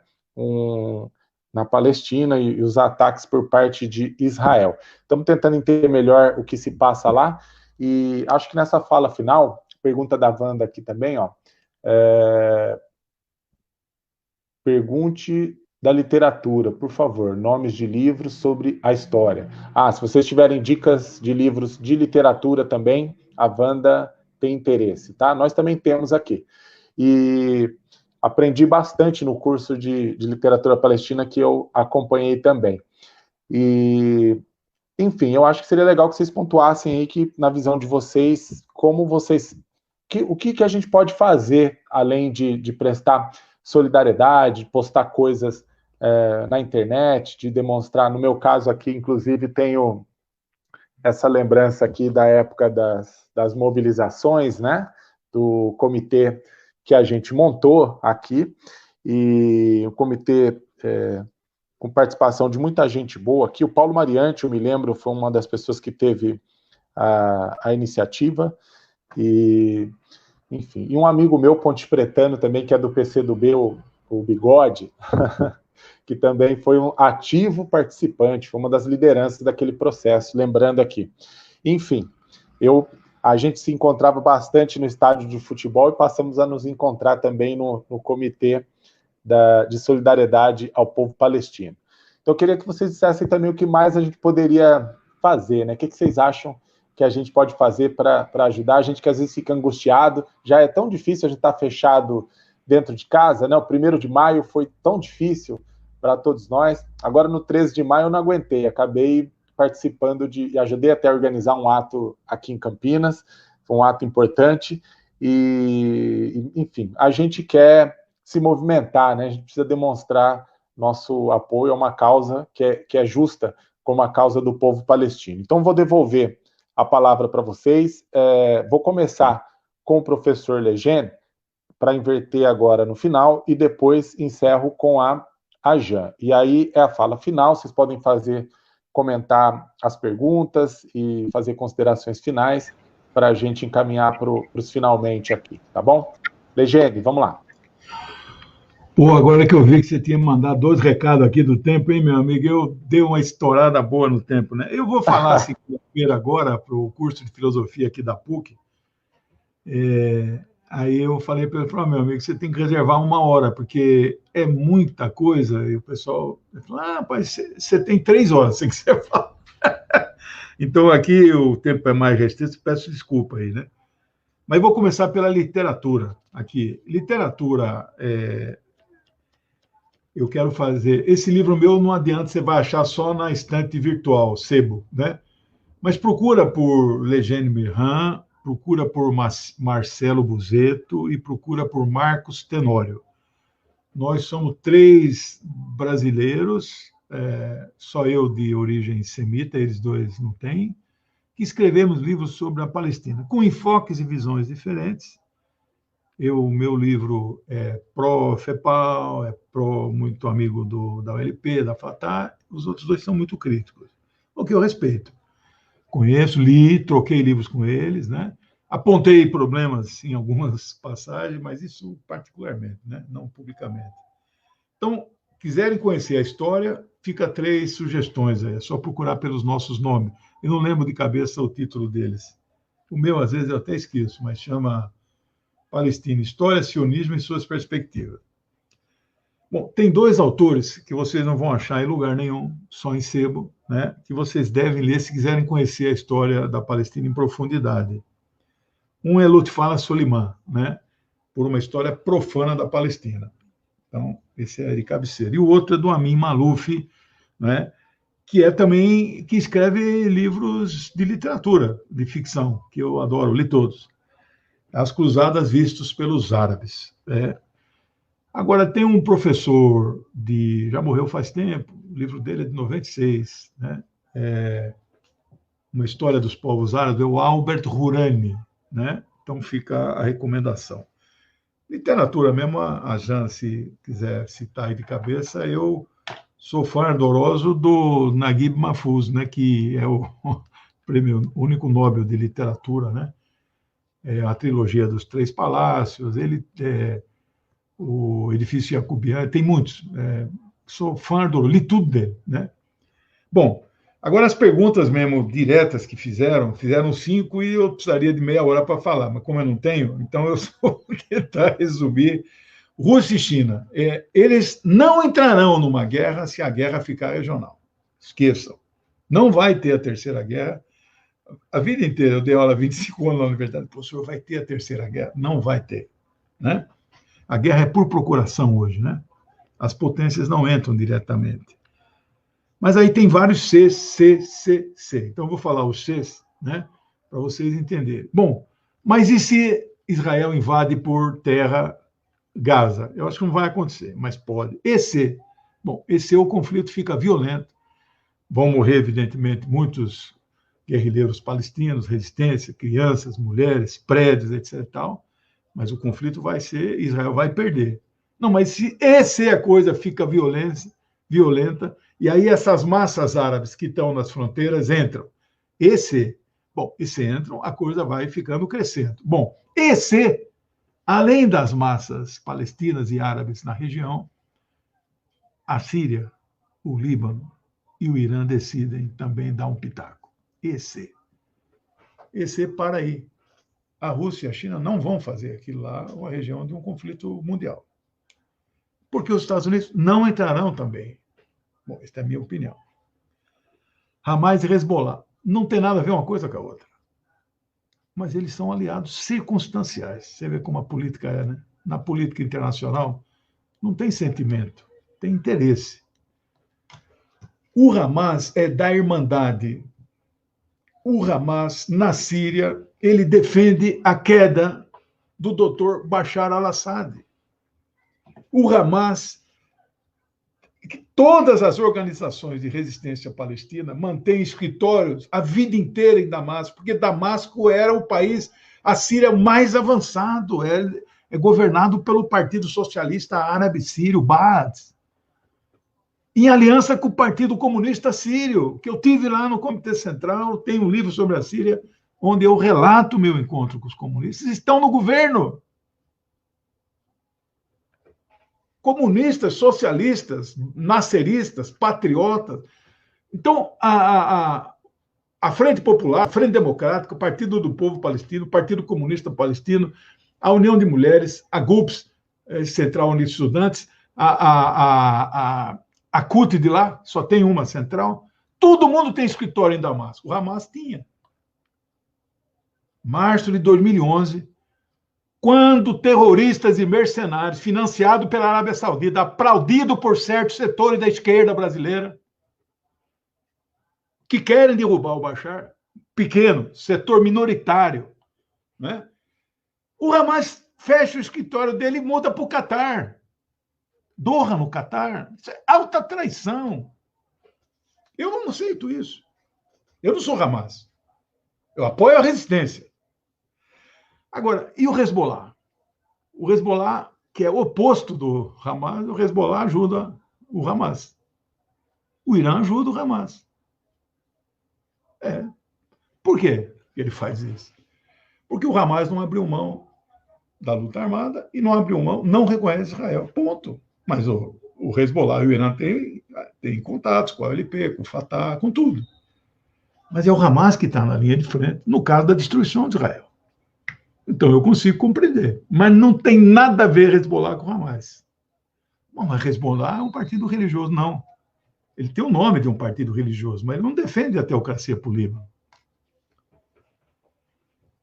Solidariedade no Brasil. Um dos capítulos aqui é a história da solidariedade no Brasil. Essa entidade que a Chan é diretora, eu sou fundador quando tinha outro nome, é a Federação Nacional da Juventude Árabe-Palestina, Sanahud, né? 1985. Fui dirigente, quando eu era jovem, 36 anos atrás, estou com 64, então eu tinha quanto na época? 28, né? Eu, a Fátima, o Emir, né? Tudo comunista. Tudo amigo. Hoje está na mão do Walid, é um grande companheiro nosso, né? Então, a FEPAL, eu faço, aqui nesse meu livro tem um capítulo que é o Congresso da FEPAL, o último antes desse que foi realizado. Demorou 10 anos sem realizar. Eu estava nele. Eu publiquei as resoluções na íntegra. Os outros livros dos meus amigos, né, do Tenório e do Marcelinho, critica, né? Critica. Eles não são do campo da FEPAL, são de outro campo. Eu respeito. A solidariedade, eu sou fundador do primeiro Comitê de Solidariedade em 82, em Campinas, São Paulo. Mas ele é cíclico, né? Quando tem ataques contra os palestinos, quando tem cadáveres, ele ressurge. Quando esfria, Eu sou, e relato no livro, o último comitê mais importante em São Paulo, chamava Comitê pelo Estado da Palestina. Então, tem um capítulo também, que são 3 anos, eu fui da executiva. Foi a experiência mais duradoura, 3 anos, e foi a frio. A frio que eu digo, não precisou ter cadáveres para ele ter reunião semanal. Eu listo todas as 80 entidades que eram membros, reuniões semanais de 15, 20, chegou a ter de 120, com embaixador, sem embaixador. Às vezes as reuniões eram no PT, às vezes eram no PCdoB, muito amplo. Ele foi dissolvido em dezembro de 2014. Funcionou 3 anos, de 11 a 14. Uma pena. 2012, quando a ONU, 29 de novembro de 2012, a ONU vota a admissão da Palestina como Estado observador, lembram disso? Nós estávamos lá em Porto Alegre, numa passeata de 20 mil pessoas, na abertura do Fórum Social Mundial Palestina Livre. Eu estava na linha de frente. Essa foto que eu mandei para você, com a rata, é a foto que foi batida lá na abertura. E onde eu lancei lá naquele episódio este livro Gaza, que vendeu pra caramba na época, né? E Fórum Social Mundial Palestina, o Comitê pelo Estado da Palestina, esse é o nome, não é Comitê de Solidariedade, Comitê em Defesa do Estado da Palestina, que nós criamos em 2011, porque achávamos que ele seria votado em 2011. Votou em 12. Só que ele continuou 13, 14 reuniões, mais de 100 reuniões. Fizemos uma passeata com 3 mil pessoas em São Paulo. A frio, hein? Sem nenhum cadáver. Né? Dissolveu. Campinas teve. Carlinhos, companheiro, camarada nosso da direção municipal, companheiro histórico do partido, ele fez. Mas, aliás, me ligou hoje, né, para a gente tomar aí alguma providência. Quer que eu dê uma palestra lá na Câmara para o nosso gabinete, nosso vereador do PCdoB, o Gustavo Peta, né? Farei isso. Talvez já nessa segunda-feira, antes da aula da PUC, eu fale lá na Câmara, né? Espero, viu, Adriano, se você conseguir aí, você que está juventude, mais na linha de frente, a gente fazer alguma coisa aí, nem que for uma carreata, pegar as bandeiras e ficar segurando assim, porque nós não somos negacionistas, né? Eu acho que a esquerda não foi para a rua ainda e eu acho que a esquerda está certa, sinceramente. Eu não estou com o tal do Rui Pepper, conheço, meu amigo, movimento estudantil, é que temos que ir para a rua, temos que ir para a rua. Tem que tomar cuidado, porque a pandemia, né, eu não quero que morram as pessoas, né? E é difícil você manter distanciamento, máscara. Então, quem sabe uma carreata aqui na cidade, né? E a última coisa, que são dois problemas, né? O Biden vai abandonar Israel e o problema se o Biden vai abandonar ali em função do petróleo. São duas respostas de alta complexidade. Então, peço desculpa de não conseguir responder em atenção, mas vou responder as duas da seguinte forma. Primeiro, Biden não vai abandonar Israel, mas ele vai ser protocolar. Israel tem o direito de se defender. Ele não pode dar outra declaração. Mas a situação vai ficar ruim. Netanyahu odeia Biden, porque ele fez campanha para o Trump. Como esse aqui no Brasil fez campanha para o Trump. Esse aqui é subordinado. Ele já se ajoelhou para o Biden, ele vai se entregar e tal, mas não sei se o Biden quer esse fascista aqui. Então, acho que vai ter mudança na Palestina. Durante 12 anos de Netanyahu, março de 9 já estamos em maio de 12, de 21, são 12 anos, é o mais longevo primeiro-ministro de vida continuada. O Ben-Gurion governou 16, 8 e 8, separado, ou intercalado, né? Golda Meir também. Mas ele é o mais longevo, direto. A palavra paz e processos de paz nesses 12 anos não foi pronunciado. E o tal acordo do século, que o Trump anunciou ao lado dele na Casa Branca, dia 25 de janeiro do ano passado, do outro lado lá não tinha nenhum palestino. Então você vê que já não é acordo nenhum, né? É anexação, é ultimato do século. Esse acordo está enterrado. Já estava, agora mais do que nunca. Acabou. Não tem acordo. Né? Então, o Biden vai retomar o processo de paz. Ele não pode ficar desse jeito. Agora, também não tenho certeza. Né? E a última coisa do petróleo, esqueçam o petróleo. Os Estados Unidos está se retirando do Oriente Médio, não precisa mais do petróleo. Ele tomou a Líbia, né? Voltou a perder o Iraque, o Irã ele não vai conseguir, e não vai conseguir o da Venezuela. Então, o que é que ele fez? Quando começa a tal Primavera Árabe, 2011, que começou no Egito, para os árabes, esse termo primavera é inverno, né? Isso aí, não use esse termo quando vocês forem para lá. Mas os Estados Unidos consumia 20 milhões de barris dias de petróleo. Mantém o consumo até hoje, só que na época do início da primavera, quando eles ainda estavam no Iraque, eles se retiram do Iraque em 12, né? Na gestão Obama. Era 20 milhões, o consumo mantém-se até hoje, porque eles estão substituindo paulatinamente por outras fontes, né, de energia. Só que eles produziam 7 milhões de barris. Eles estão produzindo de 11 a 12 milhões. A partir do quê? Do fracking, né, do xisto betuminoso. E há um compromisso claro do Biden, e isso é um dos aspectos positivos, interno e externo, que nós temos que dizer, e não é problema nenhum reconhecer, não te deixa menos anti-imperialista, ao contrário. Né? Quando ele muda de posição os Estados Unidos, é porque nós estamos avançando na luta. E quando ele nos agride, nós temos que ficar preocupados, porque nós estamos recuando. Assim que tem que o dialético analisar, né? Pelo menos do meu ponto de vista. Né? Ele anunciou que em 9 anos os Estados Unidos deixarão a dependência da matriz de energia suja para a matriz limpa. Quando ele falou isso em setembro, no primeiro debate com o Trump, não sei se vocês assistiram os 2 debates, eu assisti. Na hora o Trump atropelou, interrompeu, falou, olha, ele quer acabar com as petroleiras.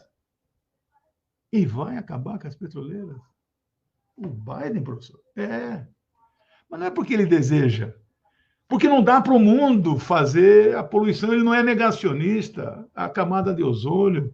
Ele voltou para a Conferência do Clima de Paris, uma vitória retumbante das forças que defendem um mundo melhor, mais saudável, menos dependente do petróleo. Então, por que ele tem que ocupar o mundo árabe lá, se o petróleo não é mais necessário?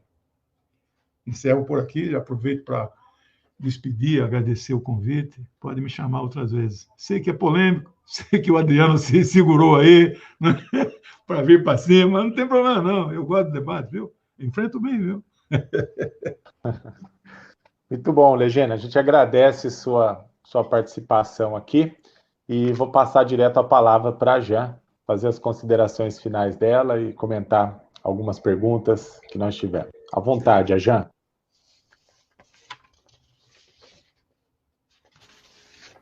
Bom, obrigada, Adriano.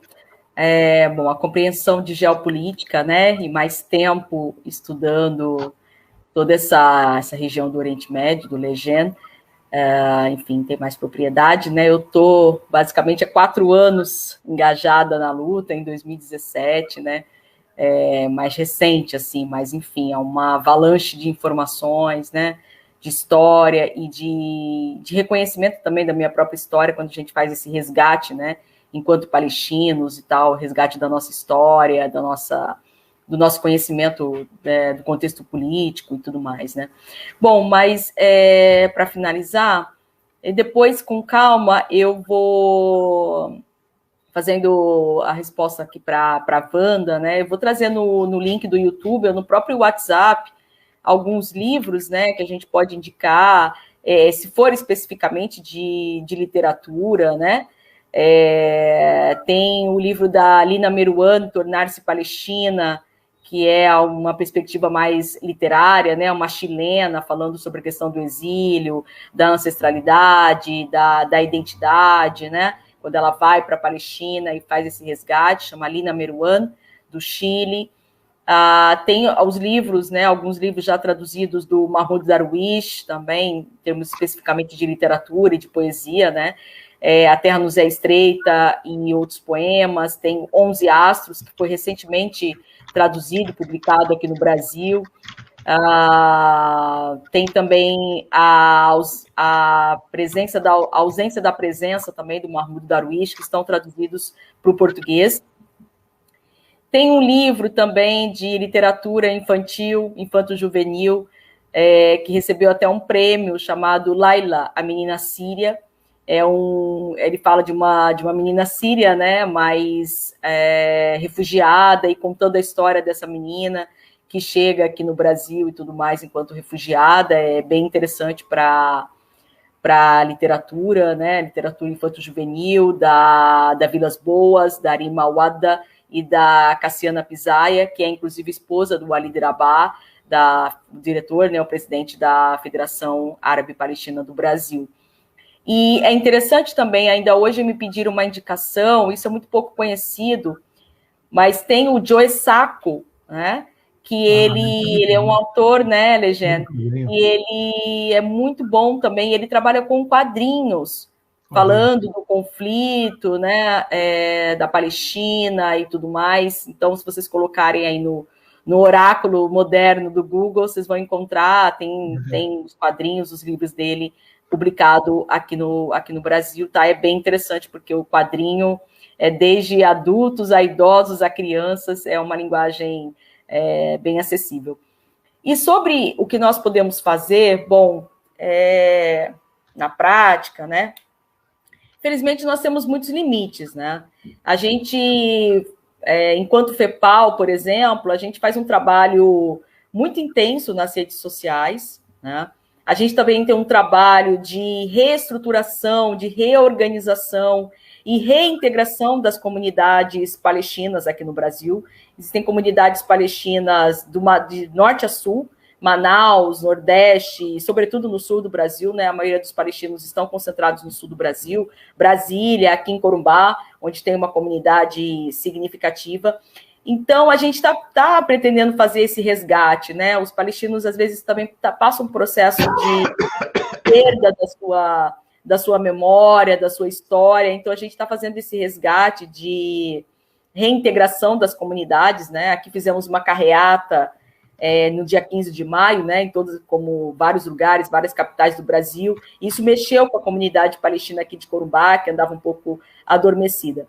O trabalho nas redes sociais, Wanda, especificamente, é muito importante porque a gente tem uma disputa narrativa, né? Uma disputa do discurso que antes era hegemônica por parte do Israel, né? Como o Legend colocou, essa mídia corporativa, a mídia hegemônica, mas que a gente consegue driblar de alguma forma e confrontar através das redes sociais. Então, a gente posta uma foto, a gente posta um vídeo, a gente faz um vídeo caseiro e coloca, né, a nossa voz para ser ouvida. Então, isso é extremamente importante, porque os palestinos ainda sofrem esse discurso do terrorista, né, do algoz, daquele que ataca, né, e não que é atacado, está se defendendo. Então, isso já é um passo muito, muito forte. Outras iniciativas, por exemplo, mas isso tem que ter contato com o pessoal de lá, é levar dinheiro também para ajuda, enfim, de modo que chegue, né, que a gente consiga fazer alguém confiável que possa trazer esse dinheiro chegar na Palestina, chegar na faixa de Gaza e ajudar toda essa atrocidade, enfim, fazer fazer uma cota de dinheiros e tentar enviar. E essas entidades aqui no Brasil, bom, nós temos a FEPAL, a Federação Árabe Palestina do Brasil, nós temos a Juventude Sanaúd, vocês podem colocar também, é um trabalho de jovens palestinos e descendentes de palestinos, intenso também nas redes sociais, vocês podem conhecer o trabalho deles, é organizado só por jovens palestinos. Tem o Ibraspal, que é o Instituto Brasil-Palestina, que é também organizado pelo Marcos Tenório, que o Legend comentou aqui, né, pelo Ahmad Shihada também. Então, tem o Ibraspal, Instituto Brasil-Palestina, faz várias lives também que vocês podem acompanhar, tem no Facebook, tem no Instagram. A FEPAL também tem uma página no Facebook, tem uma página do Instagram, onde vocês conseguem informações atualizadas. Hoje mesmo, a FEPAL também elaborou uma carta, né, em relação aos países árabes e muçulmanos, uma espécie de carta de repúdio, uma manifestação foi escrita em inglês e em árabe para os países que são pró-Israel, né? Temos essa, de certa forma, Egito, Turquia, Arábia Saudita, Emirados Árabes, enfim, fizemos essa manifestação. E tem também, acho que a Frente pela Libertação da Palestina, que é organizado pela Soraya Misley, né? Uma grande referência que esteve aqui com a gente. Bom, e os comitês, né? Eu acho que o comitê eu nunca participei, mas alguns comitês estão mais atuantes, né? Ainda estão aí mais ativos que outros, né? Tem que fazer uma pesquisa de onde eles estão atuantes. Mas é isso, FEPAL, Ibraspal, Frente de Defesa pela Libertação da Palestina, a Juventude Sanaúd, você pode encontrar essas informações e ver o trabalho que tá sendo desenvolvido. A Sebrapaz, né? Sebrapaz também faz um trabalho muito importante a favor da Palestina, né? Enfim, mas essas são as entidades e as comunidades que estão diversas, né? Dispersas e esparramadas aqui no Brasil. A gente pretende fazer o Encontro Nacional das Mulheres Palestinas, né? Eu sou diretora da Secretaria de Mulheres dentro da FEPAL, mas a pandemia nos atrapalhou, mas a gente ainda pretende fazer esse encontro nacional, ou talvez até a nível de América Latina, reencontrando as mulheres palestinas aqui no Brasil, certamente em São Paulo, tá bom?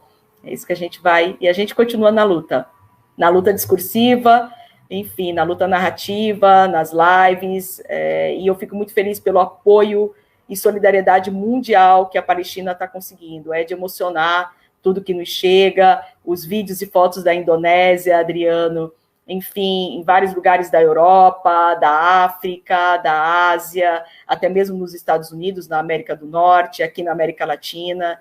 Eu fico muito feliz com todo esse apoio, apesar dos efeitos, né, dessa catástrofe, mas, enfim, né, a dialética da história mostra isso, né? O mundo está se despertando para a opressão israelense sobre a Palestina, e isso é um grande avanço para a gente. Seguimos. Muito bom. Legal. Queria, então, agradecer a Jan, agradecer ao professor Legend mais uma vez. Foi muito bom estar aqui com vocês, aprendi muito, e esse é um debate importante. Quem sabe a gente não se encontra aí em breve nas lutas de solidariedade ao povo palestino aqui em Campinas. No que for feito, com certeza me somarei. A gente fica por aqui toda terça-feira, 19 horas, estamos aqui. Durante a semana a gente divulga nosso próximo tema. Então, continue nos acompanhando. Essa live fica disponível na fanpage do CCV, dá para assistir pelo site Socializando Saberes, e ela vai depois para o nosso canal no YouTube. Então, procure lá, Centro Cultural Esperança Vermelha no YouTube. Daqui uma meia horinha, ela vai estar disponível lá também, tá bom? Agradecendo também a Paula, que está aqui no bastidor, fazendo a parte técnica, sempre com a gente, e a todos que colaboram com o CCV. Um abraço, até semana que vem. Valeu. Tchau, gente. Obrigada. Tchau, tchau. Muito bom. Valeu, Adriano. Agé.